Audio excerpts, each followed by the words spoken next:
Welcome back to my channel Molly vlogs. আজকে কী রান্না করছি তোমাদের সঙ্গে সব শেয়ার করছি। দেখো এক এক করে পটল ভাজা করলাম, তারপরে এখন আবার উচ্ছে ভাজা করব। এটা উচ্ছে ভাজাটা করা হয়ে গেলে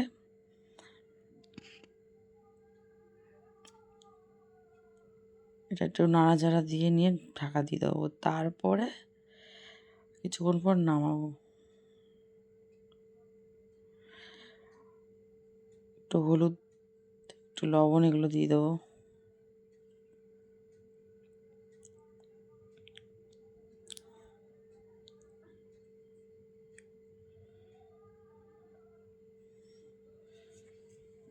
ঢাকা দিয়ে দিলাম একটু, তারপরে চেক করে নিচ্ছি ঠিক আছে কি না।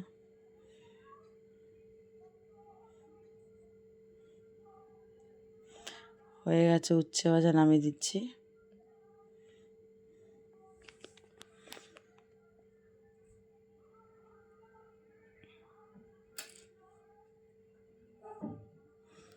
যা গরম পড়েছে তার মধ্যে এতগুলো রান্না করেছে।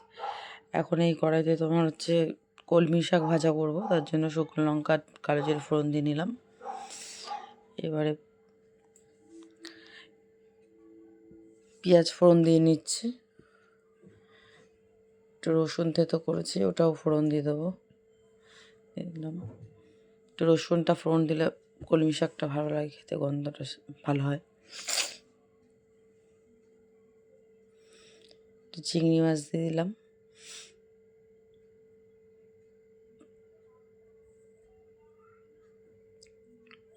এবার লাল লাল করে ভাজা হয়ে গেছে, এবার শাকটা দিয়ে দেবো।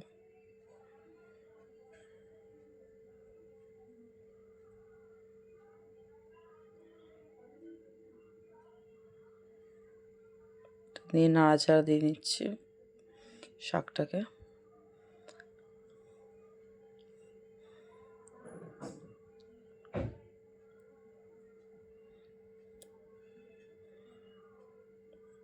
শাকটা প্রায় হয়ে এসছে, একটুখানি হলেই নামিয়ে দেবো।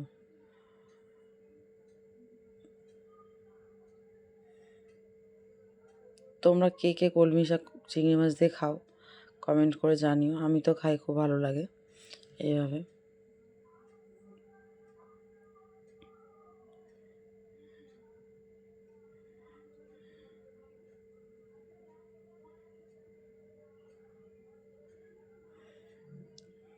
কলমি শাকটাও রেডি হয়ে গেল আমার। এবারে মাছ ভাজা বসিয়ে দিলাম, পমফ্রেট মাছ দুটো করে ভেজে নিচ্ছিলাম, কড়াইটা ছোটো ছিল।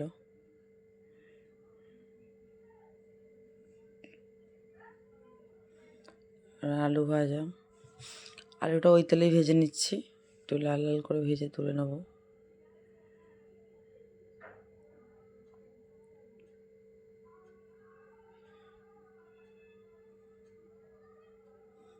বেগুনটাও ভেজে নিলাম।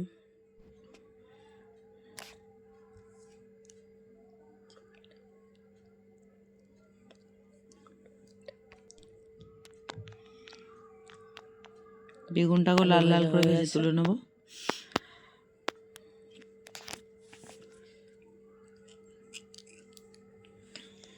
একটু নুন হলুদ দিয়ে দিলাম।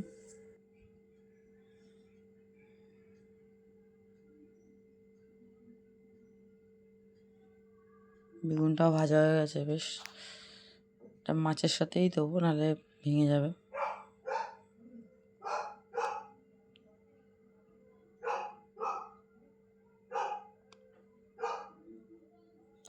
কালো জিরে সম্বাদ দিয়ে নিলাম, পেঁয়াজ ফোড়ন দিয়ে দিলাম মাছটার জন্য।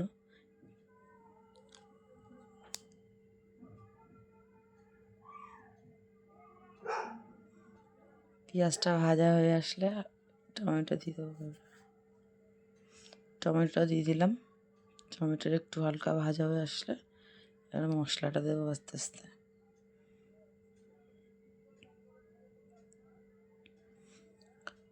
একটু পেঁয়াজ পেস্ট করে রেখেছিলাম আর লঙ্কা ওগুলো দিয়ে দিলাম, একটু নুন হলুদ এগুলো সব দিয়ে দেবো।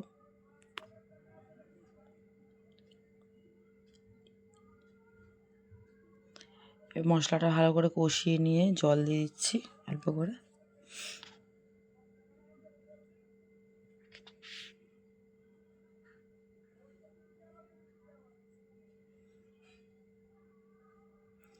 ঝোলটা ফুটে আসলে, ঝোলটা ফুটেও গেছে অলরেডি, এবার আলুটা দিয়ে দিলাম।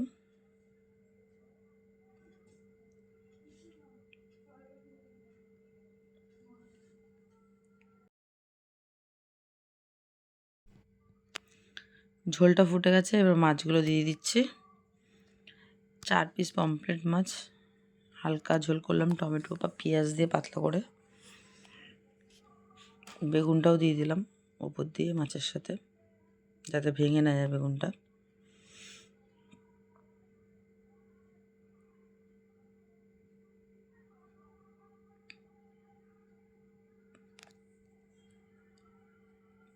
মাছের ঝোলটা হয়ে গেছে, এবার নামিয়ে দেবো। মাংসে একটু নুন হলুদ মাখিয়ে নিচ্ছি ভিনিগার দিয়ে। এটা চামড়া লাগানো মাংস, যেটা হচ্ছে তোমার আমার খুব ভালো লাগে খেতে, জানি না কার কার ভালো লাগে। সবসময় তো পাওয়া যায় না, পেয়েছি নিয়ে এসেছি, তো ওটাই রান্না করছি আজকে। ওরকমভাবে ভিনিগার দিয়ে নুন হলুদ দিয়ে মাখিয়ে রেখে দিচ্ছি, তারপরে আলুটা ভেজে নেব।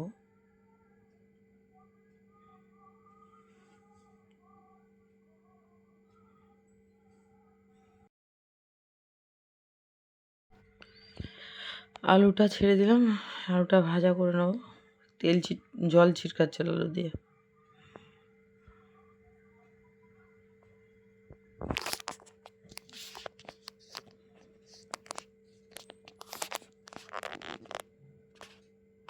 আলুটাকেও নুন হলুদ দিয়ে ভালো করে একটু লাল লাল করে ভেজে নিই।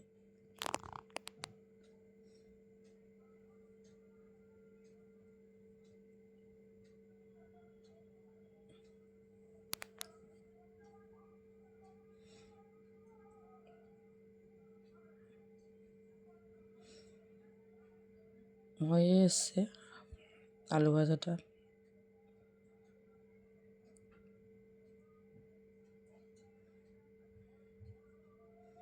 আলুটা তুলে নিলাম।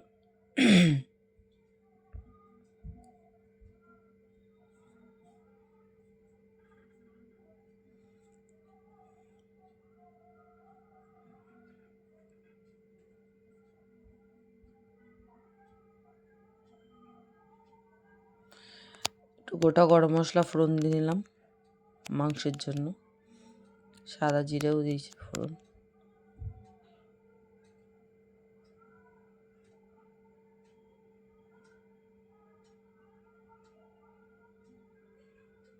পেঁয়াজ ফোড়ন দিলাম।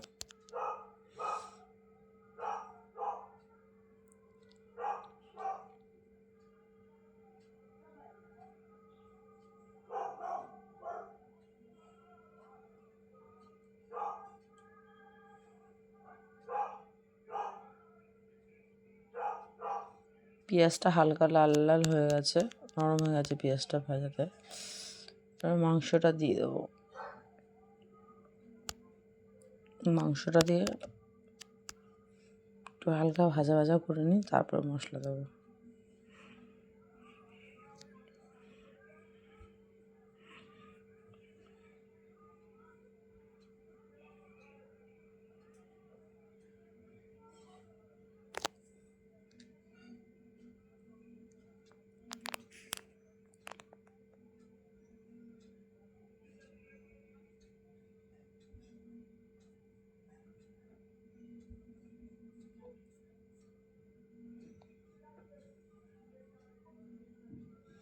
চেক করে নিই, তেল বেরিয়ে গেছে মাংস থেকে, ভালো করে ভাজা হয়ে গেছে মাংসটা আমার।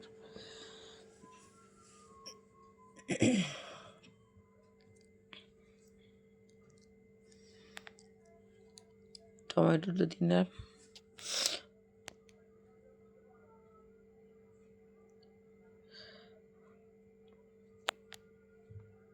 মশলা করে দিয়ে নিচ্ছি, এতে আদা রসুন পেঁয়াজ সব পেস্ট করা আছে।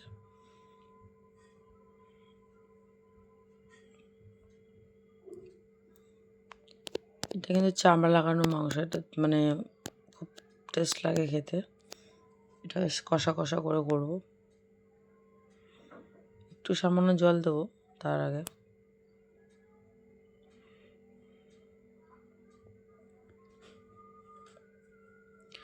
লবণ দিয়ে নিলাম।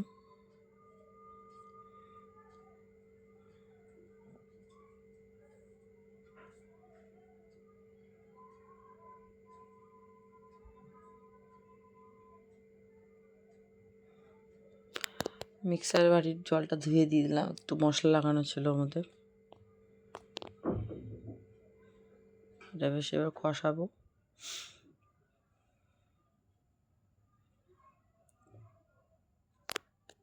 কষানো হয়ে গেছে, এবার আলুগুলো দিয়ে দিচ্ছি।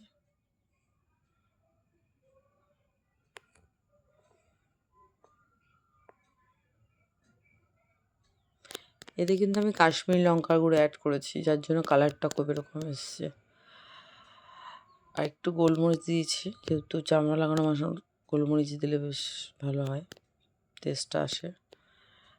দেখো মাংসটা কষে জলটা দিয়ে বেশ সুন্দর কালারটা এসছে।